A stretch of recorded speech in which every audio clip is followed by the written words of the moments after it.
نحمدہ ونصلی علی رسولہ الکریم اما بعد فاعوذ باللہ من الشیطان الرجیم بسم اللہ الرحمن الرحیم. تھوڑا سا کل کے سبق کی ڈسکشن کر لیتے ہیں. ٹھیک ہے, کل جو ہمارے سبق میں آیا تھا کہ پہلے کیا ہوا تھا, اللہ تعالیٰ نے کہا نا کہ جہارن آواز, بغیر آواز بلند کیے. لیکن پہلے تھا کیا, مشرکین مکہ پر پہلے مسلمانوں پر انہوں نے پابندی عائد کر رکھی تھی. یعنی کوئی بھی بیت اللہ میں جو ہے تیز آواز میں نماز نہیں پڑھ سکتا تھا, اور نہ ہی تیز آواز میں وہ طواف کر سکتے تھے. کیوں؟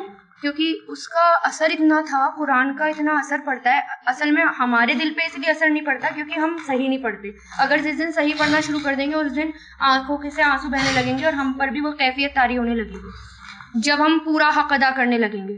ٹھیک ہے, تو اس وقت منع تھا, مشرکین مکہ پہ بہت اثر ہوتا تھا, اور اگر کوئی پڑھ دے تو اس کی تو شامت آ جاتی تھی. لیکن سب سے پہلے اونچی آواز میں مکہ میں کس نے قرآن پڑھا تھا؟ حضرت ابو بکر رضی اللہ تعالیٰ عنہ نے سب سے پہلے قرآن پڑھا تھا. ان کو بہت مارا گیا, بالکل اتنا مارا گیا ایسا لگتا تھا کہ وہ ختم ہو جائیں گے. پھر بعد میں اعلانیہ کس نے قرآن پڑھا؟ حضرت عمر فاروق نے پڑھا. ٹھیک ہے, پھر مشرکین مکہ یہ کہتے تھے, جب تھوڑا اسٹیبل ہو گئے حالات, پھر مشرکین مکہ یہ کہتے تھے کہ اگر یہ قرآن پڑھیں گے تو ہم میں سے کوئی سننے نہیں جائے گا.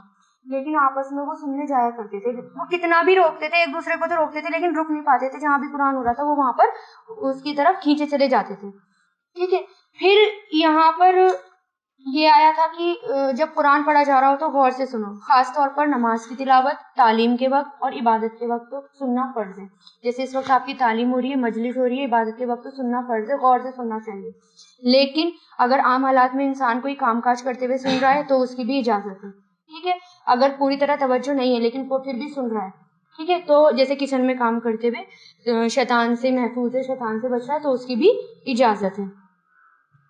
اور قرآن کو بہت خوبصورت آواز میں پڑھا کریں, تو کوشش کریں کہ اب ہم سب کچھ سیکھ لیں قرآن کا. ٹھیک ہے, اور اللہ کو یاد کرو. اللہ نے کہا تھا نا اللہ کو یاد کرو, تو یاد میں سب سے پہلے دل, یعنی دل سے یاد کرو, عاجزی سے یاد کرو. ٹھیک ہے, دل اور دماغ اس طرح یاد کرو, دل اور دماغ اور جسم پہ وہ کیفیت چھا جائے, اس پر اس کا اثر آ جائے.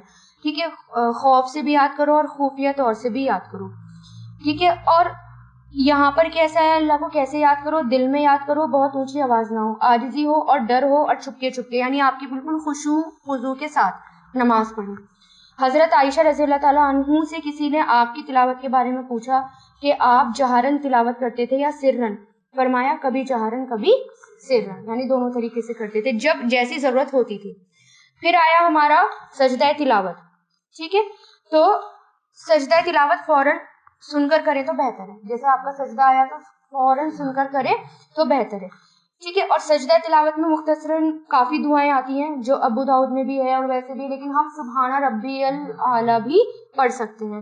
ٹھیک ہے, اگر کوئی دعا نہیں آتی, ویسے سجدہ تلاوت کی بھی دعا ہوتی ہے جو کہ ابو داؤد میں ہے. اس کا میں ترجمہ بتا دیتی ہوں. میرے چہرے نے اس ہستی کی طرف رخ کیا جس نے اسے پیدا کیا اور اپنی حفاظت اور مدد کے ساتھ سجدہ کیا, اور اس کی اپنے کان اور آنکھیں کھلی کی, تو اللہ برکت والا ہے اور بہت اچھا پیدا کرنے والا ہے. یہ ابو داؤد کی سجدہ تلاوت. کیونکہ سجدہ تلاوت میں بعض مفسرین نے کہا کہ یہ نماز کا سجدہ نہیں ہے تو اس میں وضو فرض نہیں ہے. بعض نے کہا کہ نہیں, وضو کر لینی چاہیے, تو اس میں جو ہے وضو کر لیں گے تو بہتر ہے. ٹھیک ہے, اور بغیر وضو کے بھی سجدہ اس میں کیا جا سکتا ہے. ٹھیک ہے, اور مجلس میں بیٹھے ہیں تو بڑی مجلس میں بیٹھے ہیں, اور اگر آپ کو لگ رہا ہے کہ جگہ ہے تو وہیں پر آپ سجدہ کر سکتے ہیں, وہیں پر گر کے آپ سجدہ کر سکتے ہیں. اس میں سلام کی کوئی ضرورت نہیں ہے. اس سجدے میں بنا سلام کے یہ سجدہ ہوتا ہے, بس اللہ اکبر کہہ کے سجدہ کریں. ٹھیک ہے, اللہ اکبر کہہ کے آپ اٹھ بھی سکتے ہیں, بہتر ہے, لیکن سلام نہیں ہے اس کے اندر, اور نہیں نیت نہیں, بس صرف سجدہ. اور سجدے کے آگے سنیے, سجدے میں خوب دعا مانگا کریں, کوشش کریں کہ آپ زیادہ سے زیادہ سجدے کریں. اس میں کیا ہے, کسی نے حضور پاک صلی اللہ علیہ وسلم سے پوچھا کوئی ایسا عمل بتاؤ جس سے میں جنت میں جا سکوں. آپ صلی اللہ علیہ وسلم خاموش رہے. اس نے پھر سوال کیا, پھر خاموش رہے. اس نے پھر سوال کیا, تو تیسری دفعہ آپ صلی اللہ علیہ وسلم نے فرمایا کثرت سے سجدہ کیا کرو, کیونکہ جب تم ایک سجدہ کرتے ہو تو اس کی وجہ سے اللہ تعالیٰ تمہارے ایک درجے بڑھا دیتا ہے اور ایک گناہ معاف کر دیتا ہے. اس لیے کثرت سے آپ سجدہ کیا کریں، کیونکہ کہتے ہیں نا یہ سجدہ واجب ہے، فرض نہیں ہے، لیکن کر لیں گے تو کیا ہوگا، آپ کے درجے بلند ہوں گے، اس لیے کر لیا کریں اس سجدے کو، ٹھیک ہے. دل میں پڑھنے سے نہیں ہوگا، بولنا پڑے گا آپ کو. ایسا نہیں ہے کہ آپ سجدے میں اگر دل میں پڑھ لیا، زبان بالکل ہلائی نہیں، ہونٹ ہلائی نہیں، تو دل میں نہیں پڑھ کے تھوڑی سی آواز سے، ٹھیک ہے. جب کوئی خوشی ہو، غم ہو یا بہت زیادہ خوشی ہو تو فوراً سجدہ شکر کیا جا سکتا ہے. اس کے لیے وضو کی بھی ضرورت نہیں ہے، اور رکن میں کسی بھی رکن میں آپ ہوں آپ فوراً سجدہ کر لیں. اس کے بارے میں مسند احمد میں روایت آتی ہے، حضور پاک صلی اللہ علیہ وسلم کے پاس جب کوئی اچھی خبر آتی تو آپ صلی اللہ علیہ وسلم سجدہ شکر کرتے. جبریل علیہ السلام ایک بار پیغام لے کر آئے کہ جو شخص آپ پر ایک بار درود پڑھے گا اس کے لیے 10 رحمتیں نازل فرمائیں گے اللہ تعالیٰ. تو آپ نے سجدہ شکر ادا کیا اس آیت کو پڑھنے کے بعد. چلیے بسم اللہ الرحمن الرحیم. پارہ 9 سورہ انفال. ٹھیک ہے. انفال کس کو کہتے ہیں؟ انفال نفل کی جمع ہے. نون فالا نفل کس کو کہتے ہیں؟ ایکسٹرا کو، زائد کو. سورہ انفال جو ہے وہ مدنی سورت ہے. ٹھیک ہے. تو ہاں نفل کہتے ہیں زائد چیز کو، ایکسٹرا چیز کو، یعنی حق سے زیادہ. اسلامی اصطلاح میں اس مال کو انفال کہا جاتا ہے جو مال غنیمت ہوتا ہے، جو کافروں کے ساتھ جنگ کرنے کے دوران ہاتھ لگے اسے مال غنیمت کہا جاتا ہے. ٹھیک ہے. اور انفال کو بھی مال غنیمت اس لیے کہا گیا ہے کیونکہ وہ ہمارے لیے زائد ہے، ایکسٹرا ہے. کیوں ہے ایکسٹرا؟ غنیمت کو انفال کیوں کہا گیا؟ کیونکہ مال غنیمت کو تو غنیمت کہا جاتا ہے، لیکن یہاں اس کو انفال کیوں کہا گیا؟ کیونکہ یہ مال پچھلی امتوں پر حرام تھا. ان کے یہاں جب جہاد میں مال ہاتھ لگتا تھا تو اس کو ایک جگہ جمع کر دیا جاتا تھا اور آسمانی آگ آ کر اس کو کھا لیتی تھی، اور وہ عام لوگوں کے لیے استعمال نہیں کیا جاتا تھا. لیکن حضور پاک صلی اللہ علیہ وسلم کے زمانے میں اس مال کو جنگ میں شریک ہونے والے اور کچھ اور لوگوں کو تقسیم کیا جاتا ہے. جو جنگ میں شریک ہوتے ہیں اور جو غریب ہوتے ہیں اور جو اس کے لائق ہوتے ہیں ان میں تقسیم کیا جاتا ہے. اسی طرح اس کی یہ وجہ ہے کہ اس کو مال غنیمت کی بجائے یہاں پر کیا کہا گیا؟ انفال کہا گیا. ٹھیک ہے. اس کی ایک اور وجہ یہ بھی ہے کہ اس کو انفال کہنے کی وجہ یہ بھی ہے کہ جہاد تو صرف اللہ تعالیٰ کے لیے کیا جاتا ہے، مال اور دولت کے لیے جہاد نہیں کیا جاتا، لیکن پھر بھی اللہ تعالیٰ اس میں مال اور دولت دے دیتے ہیں، اور یہ ہمارے لیے زائد ہو گئی، ایکسٹرا ہو گئی. اس لیے بھی اس کو انفال کہا گیا، کیونکہ ہمیں حق سے زیادہ مل گیا. کیونکہ ہمیں کسی چیز کا لالچ نہیں ہے، ہم جنگ کر رہے ہیں تو صرف کس کے لیے کر رہے ہیں؟ اللہ کی خاطر. پھر بھی اللہ تعالیٰ نے ایکسٹرا چیز ہمیں دے دی، اس لیے بھی وہ کیا کہا گیا؟ انفال کہا گیا. جنگ میں ہاتھ لگنے والے مال کی کئی قسمیں اور نام ہوتے ہیں. پہلا مال غنیمت، دوسرا فے جو بغیر لڑے ہاتھ میں لگتا ہے، فے جو کہ بغیر لڑے ہاتھ لگتا ہے، اور تیسرا سلب جو چھین لیا جاتا ہے. ٹھیک ہے. اسی طرح جو انفال ہوتا ہے وہ کس کو کہتے ہیں؟ جزیہ ہو گیا، صدقات ہو گیا، عطیہ ہو گیا، اس کو کیا کہا جاتا ہے؟ انفال کہا جاتا ہے. اب اس صورت کے اندر مال غنیمت کی بات ہے اور کس کی بات ہے؟ جنگ بدر کے ٹائم کی. ٹھیک ہے. پڑھتے ہیں. یسألونکا وہ سوال کرتے ہیں آپ سے، انل انفال غنیمت کے بارے میں، ان مطلب بارے میں، مال غنیمت کے بارے میں. اب سوال یہاں پر یہ کیوں پیدا ہوا کہ مال غنیمت کا کیا کریں؟ یہ سوال کیوں پیدا ہوا یہاں پر؟ جنگ بدر اسلام کی پہلی جنگ تھی، اور اس جنگ میں مسلمانوں کے ہاتھ مال لگا تھا. یہ پہلا موقع تھا اس کی تقسیم کا، کیونکہ اس سے پہلے تو کوئی مال نہیں لگا تھا ایسا ہاتھ میں. تو یہ پہلا موقع تھا جب مال ہاتھ لگا. تو مختلف طرح کے لوگوں نے اس پر اپنا حق جتایا. جس کے ہاتھ جو لگا اس نے سمجھا کہ اس پر میرا حق ہے. کچھ اور لوگ جو حضور پاک صلی اللہ علیہ وسلم کی حفاظت پر مامور تھے، ان کا یہ کہنا تھا کہ اس پر ہمارا بھی حق ہے، کیونکہ ہم ایک اہم فریضہ ادا کر رہے تھے. کچھ لوگ یہ مال جمع کرنے کے لیے نہیں آئے، لیکن انہوں نے کفار کا تعاقب کیا تھا، یعنی ان کا پیچھا کیا تھا، اور ان کا یہ کہنا تھا کہ ہم بھی اس میں برابر کے شریک تھے، تو اس میں کیا کیا جائے. پھر اس وقت یہ آیت نازل ہوئی کہ اب اس کا کیا کیا جائے.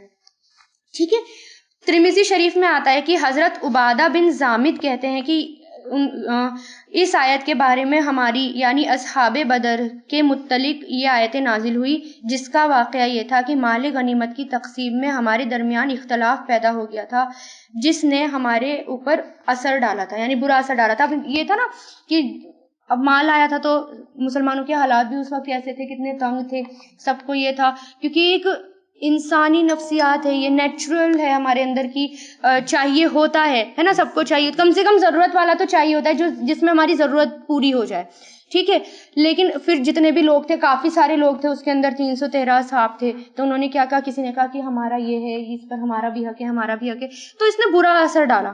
تو پھر کیا ہوا، اللہ تعالیٰ نے کیا کہا، پھر یہ آیت نازل ہوئی، قل کہہ دیجئے، انفالو غنیمتیں للہ اللہ کے لیے ہیں، ورسولی اور رسول کے لیے ہیں، فاتقوا اللہ تو ڈرو اللہ سے، وَأَصْلِحُوا اور اصلاح کرو، ذَاتَ بَيْنَكُمْ تمہارے درمیان، آپس میں، ذاتہ مطلب ذات والے، اور بینکم تمہارے درمیان، تو اس کا پورے کا کیا ہوگا، آپس میں.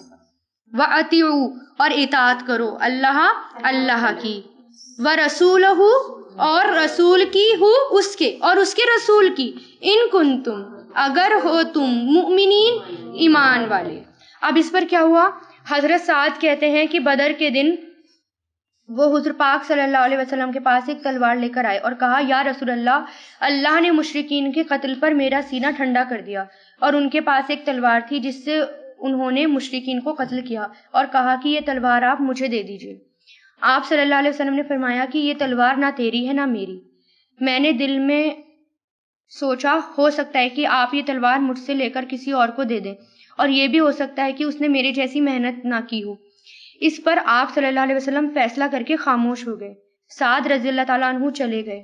جب اصل قانون آ گیا تو حضور پاک صلی اللہ علیہ وسلم کا قاصد ان کے پاس گیا اور جا کر کہا کہ حضور پاک صلی اللہ علیہ وسلم آپ کو بلا رہے ہیں. جب وہ آپ کے پاس گئے تو آپ نے فرمایا، تو نے مجھ سے یہ تلوار مانگی، اس وقت یہ میری نہیں تھی، اب اللہ نے مجھے اختیار دے دیا، لہٰذا میں وہ تم کو دیتا ہوں. ٹھیک ہے، اس پر یہ آیت کی یہ کس کا ہے، اللہ اور اس کے رسول کا، یعنی اب رسول کے اوپر اختیار تھا. انما بے شک، المؤمنون مومن تو وہ ہیں جو اذا جب ذکر کیا جاتا ہے اللہ کا، وجلت ڈر جاتے ہیں، وجلت ڈر جاتے ہیں، قلوبہم ان کے دل جھک جاتے ہیں، ڈر جاتے ہیں ان کے دل. اصل میں وجیل کہتے ہیں نشیبی گھڑے کو، جس میں پانی بالکل نیچے بیٹھ جائے، یعنی بالکل جھک جائے، اس کو کہتے ہیں نشیب، کہتے ہیں بیٹھنے کو. تو ایسا گھڑا، یعنی جس میں، یعنی اللہ کے ڈر سے ہمارے دل میں صرف اللہ کا ڈر بیٹھ جائے، ٹھیک ہے نا، یعنی اللہ کا مکمل ڈر ہمارے دل کے اندر بیٹھ جائے. تو ذکر کیا جاتا ہے اللہ کا تو ڈر جاتے ہیں، قلوبہم ان کے دل، وَإِذَا اور جب، تُلِیَت تلاوت کی جاتی ہے، مجہول ہے یہ، تلاوت کی جاتی ہے ان پر، آیتہ اس کی آیتیں، زادتہم وہ زیادہ کر دیتی ہیں انہیں، وہ زیادہ کر دیتی ہیں انہیں، ایماناً ایمان میں، وعلی ربہم اور اپنے ہی رب پر وہ، یتوکلون وہ سب توکل کرتے ہیں. اب یہ آیتیں اس وقت نازل ہوئی تاکہ اختلاف نہ ہو صحابہ کرام کے بیچ میں، یا کوئی ایسی پریشانی نہ ہو، کیونکہ اس وقت تھوڑے سے اختلاف ہو گئے تھے. تو پھر اللہ تعالیٰ نے کیا کہا، مومن تو وہ ہیں کہ اللہ کے ذکر سے ڈر جاتے ہیں، یعنی جب ان کے سامنے اللہ تعالیٰ کی آیتوں کی تلاوت کی جاتی ہے تو ان کے ایمان میں اور زیادہ اضافہ ہو جاتا ہے. اب اس آیت کو ذرا اپنے اوپر رکھ کر دیکھیں کہ کیا آپ ایسے مومن ہیں، یا تھوڑی کمی رہ گئی اس میں، کہ جب آپ کے سامنے قرآن پڑھا جاتا ہے نیند آتی ہے، اباسیاں آتی ہیں، یا پھر ایمان بڑھ جاتا ہے، یا پھر ایسا لگتا ہے کہ بس اللہ کے اس کو سنتے جاؤ اور فالو کرو، اور دل پر اثر کر جاتی ہیں. ٹھیک ہے، اور یہ ہے تو یعنی کہ ہم آگے بڑھ رہے ہیں، ہو سکتا ہے اللہ تعالیٰ ہمارے ایمان کو بڑھا دے، انشاءاللہ اللہ تعالیٰ بڑھائیں گے. ٹھیک ہے نا. الذین وہ لوگ جو یقیمون الصلاۃ قائم کرتے ہیں نماز. اب ایمان والے کون ہیں، پھر اللہ تعالیٰ نے بتا دیا کہ وہ لوگ جو قائم کرتے ہیں نماز، ومما اور اس میں سے جو رزقناہم ہم نے انہیں رزق دیا، ینفقون وہ سب خرچ کرتے ہیں. اولئک یہی لوگ ہیں جو مؤمنون مومن ہیں، حقاً سچے، لہم ان کے لیے، درجات درجے ہیں، عند ربہم ان کے رب کے پاس، ومغفرۃ اور مغفرت ہے، ورزق اور رزق ہے، کریم عزت والا. اچھا عرب کے اندر بھی یہ چلن تھا، جو بہت زیادہ عزت والا ہوتا تھا اس کو بھی کریم کہا جاتا تھا، اس کے آگے اکرم یا کریم لگایا جاتا تھا. اور جو بہت زیادہ مہمان نوازی کرتا تھا اور خرچ کرتا تھا، جو بہت زیادہ سخی ہوتا تھا، اس کو بھی کریم کہا جاتا تھا. جو بہت زیادہ سخی ہوتا تھا، بہت زیادہ لوگوں کو دینے والا ہوتا تھا. اس لیے قرآن کے آگے بھی کیا آیا؟ قرآن کریم. ٹھیک ہے، اس میں رزق کریم، ٹھیک ہے، عزت والا، اس کے لیے عزت لگا دی جاتی تھی. کما جیسا کہ اخرجا کا نکالا آپ کو، رب کا آپ کے رب نے، من بیتی کا آپ کے گھر سے، وَإِنَّا اور بے شک فریق بالحقی حق کے ساتھ، وَإِنَّا اور بے شک فریقاً ایک گروہ من المؤمنین مومنوں میں سے، لا کارہون ضرور ہی ناپسند کرنے والا تھا. کیا یہ فائل؟ قاری، ناپسند کرنے والا، قارہون فائل جمع.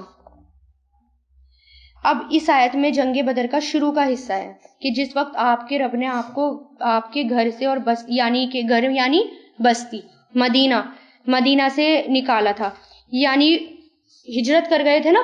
اور اس وقت جب ہجرت ہو رہی تھی تو بہت سے لوگ یہ تھے جن کو ہجرت کرنا پسند نہیں تھا، اور جو کہ کچھ مسلمان ایسے تھے کہ جن کو ان کے گھر والوں نے روک لیا تھا ہجرت کرنے سے، کہ نہیں ہم آپ کو نہیں جانے دیں گے، اور وہ ان کی محبت میں کچھ رک بھی گئے تھے، لیکن وہ ایمان والے تھے. ٹھیک ہے، اور کچھ نے، کافی ساروں نے ہجرت کر لی اور کچھ نے ہجرت نہیں کی، کچھ اس کو ناپسند کرنے والے تھے.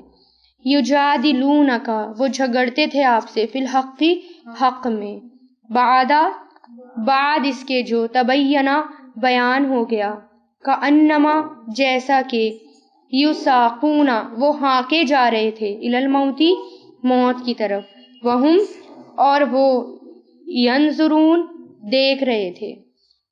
وَإِذْ اور جب یعیدکم وعدہ کر رہا تھا تم سے، یعیدو وہ وعدہ کر رہا تھا، کم تم سے. اب دیکھیں یعیدو جو ہے وہ ہے تو مضارع، وعدہ یعیدو، لیکن آگے کیا لگ گیا اس کے؟ از لگ گیا. از یا ایزا جب لگتا ہے تو پھر اس کا ترجمہ وہی کیا جاتا ہے ماضی میں. اور جب وعدہ کر رہا تھا تم سے اللہ، اہدا ایک کا. اب میں نے بتایا تھا از کس کے لیے بھی آتا ہے، اور جب کے یاد کرو ماضی کے لیے ہے نا، جب کے یاد کرو. وعدہ کر رہا تھا تم سے اللہ ایک کا، طائفتینی دو گروہوں میں سے، طائفتن ایک گروہ، طائفتینی دو گروہوں میں سے، انہا بے شک وہ، لکم تمہارے لیے ہے، وَتَوَدُّونَ اور تم چاہتے تھے، تودون ودا ارادہ کرنا چاہنا، تم سب چاہتے تھے، انا بے شک غیرہ بغیر، ذات الشوقتی ہتھیار والا، ذات الشوقتی شوق کا ہتھیار، بغیر ہتھیار والا، ذات مطلب والا، بغیر ہتھیار والا، تکونو ہو جائے، لکم تمہارے لیے.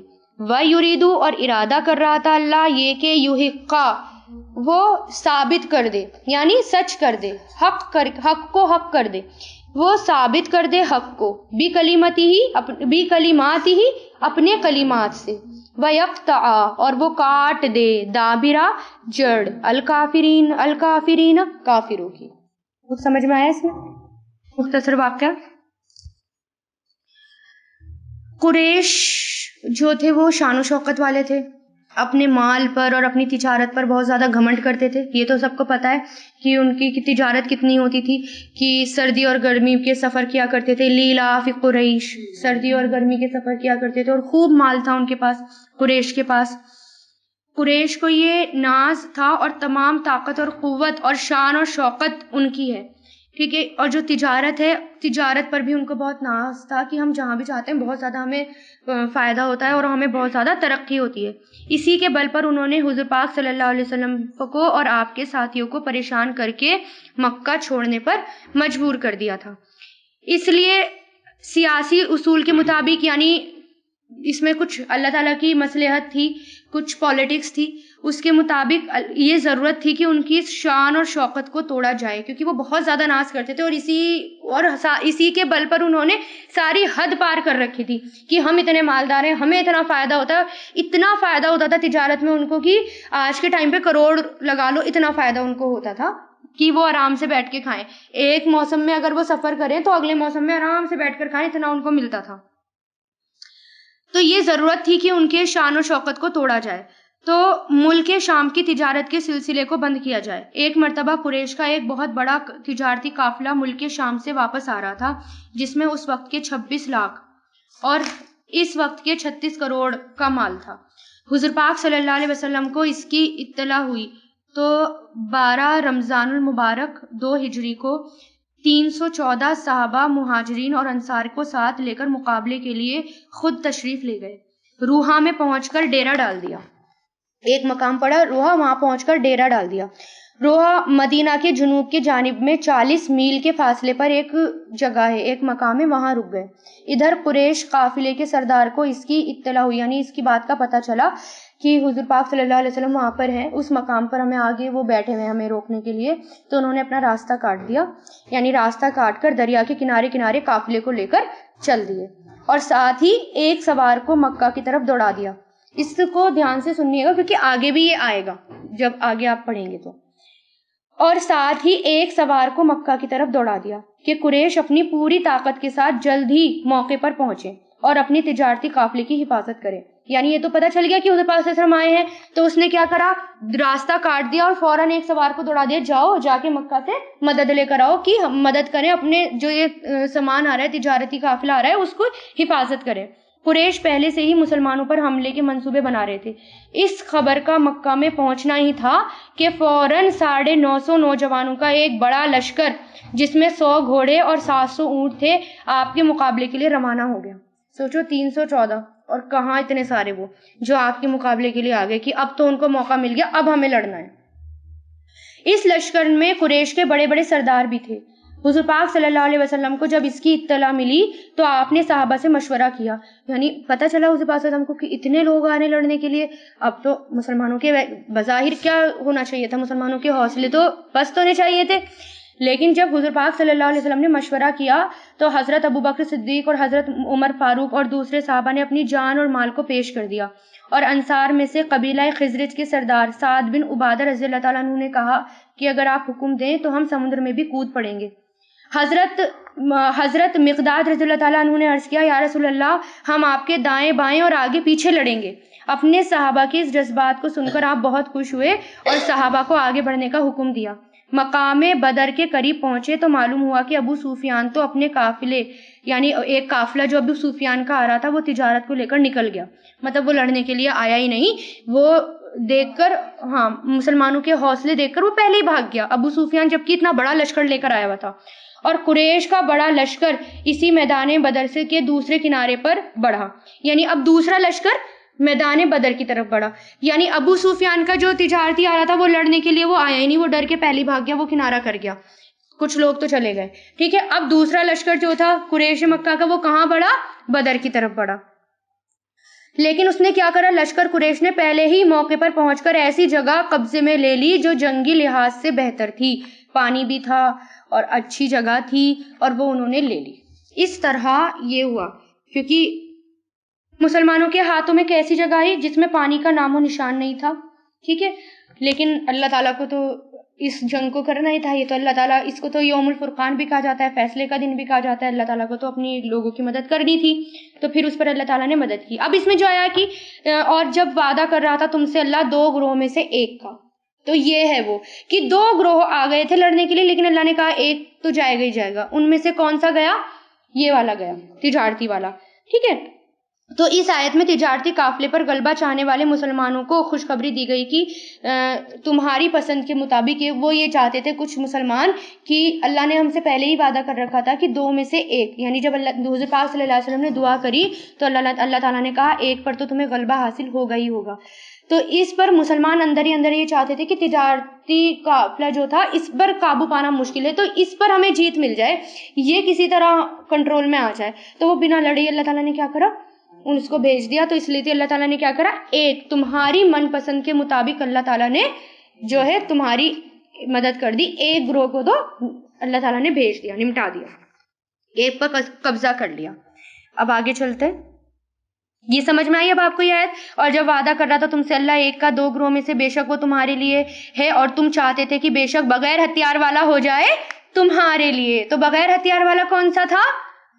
تجارتی، یعنی وہ تمہارے لیے ہو جائے، مطلب وہ ان سے نہ لڑنا پڑے، تو وہ کیا کرے گئے, وہ چلے گئے وہاں سے, ٹھیک ہے.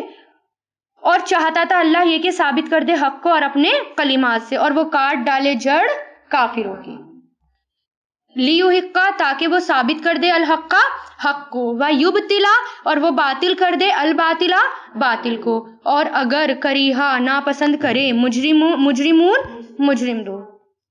اب مجھے بتائیے پہلے کہ یہاں تک بات سمجھ میں آئی نا آپ کے؟ جب تستغیثون تم فریاد کر رہے تھے, تستغیثون استغاث سے بنا ہوا ہے, ٹھیک ہے, یعنی غوث سے یہ لفظ بنا ہے, یعنی فریاد رس, فریاد کرنا.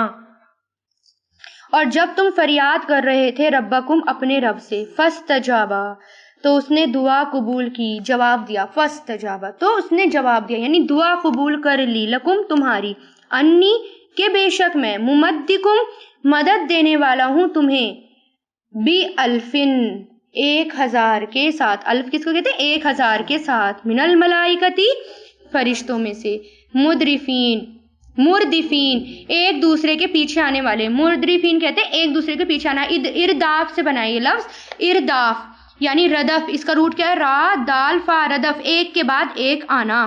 ردفن کہتے ہیں پیچھے آنے والے کو, یعنی وہ فرشتے جو موقع پر ایک کے بعد ایک پیچھے آئے. اب اس کے بارے میں یہ بھی آتا ہے, حضرت عبداللہ ابن عباس نے کہا کہ آپ صلی اللہ علیہ وسلم کی اس آیت میں اس دعا کے بارے میں بتایا گیا ہے جو حضور پاک صلی اللہ علیہ وسلم اس وقت اللہ تعالیٰ سے کر رہے تھے.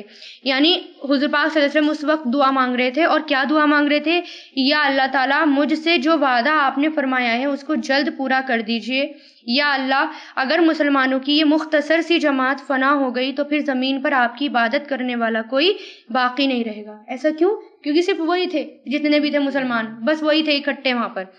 حضرت ابو بکر آپ صلی اللہ علیہ وسلم کے قریب آئے, یعنی آپ صلی اللہ علیہ وسلم بہت رو کے دعا کر رہے تھے, تو پھر اس وقت حضرت ابو بکر آپ کے قریب آئے اور عرض کیا, یا رسول اللہ بس کیجئے, اللہ تعالیٰ اپنے وعدے کو ضرور پورا کریں گے. ٹھیک ہے, تو اس وقت کیا ہوا, پھر اللہ تعالیٰ نے یعنی دعا قبول کی, یعنی اسی وقت پھر یہ آیت نازل ہوئی, یعنی اللہ تعالیٰ نے دعا قبول کی, اور اللہ تعالیٰ نے کیا کہا کہ اب میں تمہاری 1000 فرشتوں کے ساتھ مدد کروں گا جو کہ سلسلہ وار چلے آئیں گے, یعنی کہ جو ایک کے بعد ایک چلے آتے رہیں گے. حضرت عمر فرماتے ہیں کہ جنگ بدر کے دن جب حضور پاک صلی اللہ علیہ وسلم نے مشرکین پر نظر ڈالی تو وہ 1000 تھے, اور مسلمان پر ڈالی تو وہ کتنے تھے, 313 تھے. آپ نے قبیلہ رخ ہو کر دونوں ہاتھ پھیلا دیے, پھر اپنے رب سے فریاد کرنے لگے. آپ نے اس طرح دعا کری جو میں نے ابھی آپ کو بتایا, یعنی یہ دوسری روایت کی دعا آتی ہے. آپ نے پھر اس طرح دعا کی, اے اللہ تو نے جو وعدہ کیا ہے اگر اس کو تو اس کو پورا کر دے. اے اللہ اگر مسلمانوں کی اس جماعت کو تو نے ہلاک کر دیا تو پھر زمین پر تیری عبادت کرنے والا کوئی نہیں ہوگا. آپ صلی اللہ علیہ وسلم کافی دیر تک قبلہ رخ ہو کر ہاتھ پھیلا رہے تھے, یہاں تک کہ چادر آپ کے کندھوں سے گر گئی. اتنے میں حضرت ابو بکر آئے, انہوں نے چادر اٹھا کر آپ کے کندھوں پر ڈالی اور پھر پیچھے سے آپ سے چمٹ گئے اور کہا کہ اے اللہ کے رسول صلی اللہ علیہ وسلم, آپ نے اپنے رب سے جو آہو گزاری کر دی ہے, بے شک اللہ تعالیٰ اپنے وعدے کو ضرور پورا کرے گا. ٹھیک ہے, ضرور وہ اس کو قبول کرے گا. اسی طرح آپ کہہ رہے تھے یا حیو یا قیوم برحمتی کا استغیثو, اس وقت اللہ تعالیٰ نے کیا کہا, فاستجاب لکم, تو دعا قبول کی تمہارے رب نے تمہارے لیے. اب پھر اللہ تعالیٰ نے وعدہ پورا کیا اور فرشتے ایک کے بعد ایک اترے. ابن عباس کہتے ہیں کہ ایک مسلمان ایک کافر کے پیچھے دوڑ رہا تھا کہ اسے اوپر سے ایک کوڑے کی آواز آئی اور سوار کی بھی آواز آئی کہ وہ سوار کہہ رہا تھا کہ اے زوم, یعنی اس کا گھوڑا, اے زوم آگے بڑھ, اے زوم آگے بڑھ. زوم گھوڑے کا نام تھا. اتنے میں اس نے دیکھا کہ وہ کافر اس کے سامنے چت پڑا ہے, اس کی ناک پر نشان تھا اور اس کا سر پھٹ چکا تھا, گویا کہ کسی نے اس کو کوڑا مارا ہو. پھر اس کا سارا جسم سبز ہو گیا اور وہ انصاری حضور پاک صلی اللہ علیہ وسلم کے پاس آئے اور سارا قصہ بیان کیا. تو آپ صلی اللہ علیہ وسلم نے فرمایا تم سچ کہتے ہو, یہ فرشتے تھے جو تیسرے آسمان سے مدد کر رہے تھے. یہ صحیح مسلم کی روایت ہے. یعنی اس طرح اللہ تعالیٰ نے مسلمانوں کی مدد کی. وما اور نہیں, جعلہ بنایا اسے اللہ نے, اللہ مگر, بشرا خوشخبری دینے والا, لِتَطْمَئِنَّ تاکہ مطمئن ہو جائیں، اور تاکہ مطمئن ہو جائیں بھی اس کے ساتھ قلوبکم تمہارے دل، وما اور نہیں ہے نصر مدد، اللہ مگر من عند اللہ اللہ کے پاس سے، ان اللہ بے شک اللہ عزیز الحکیم زبردست حکمت والا ہے۔ یعنی اللہ تعالیٰ کیا کہہ رہے، مجھے فرشتوں کو بھیجنے کی ضرورت نہیں تھی، یعنی اللہ کو کیا ضرورت فرشتے بھیجنے کی، اللہ تو بیٹھے بیٹھے ایسے بھی مدد کر دیتے، لیکن اللہ نے فرشتے کیوں بھیجے؟ تاکہ تمہارے دل مطمئن ہو جائیں۔ اس سے کیا ہوا، مسلمانوں کے اور حوصلے بڑھے، اور مسلمان بہت تیزی سے لڑے کہ نہیں اب ہمارے ساتھ اور بھی اللہ تعالیٰ کی مدد ہے، یعنی ان کے حوصلے جو ہیں وہ پست نہیں ہوئے۔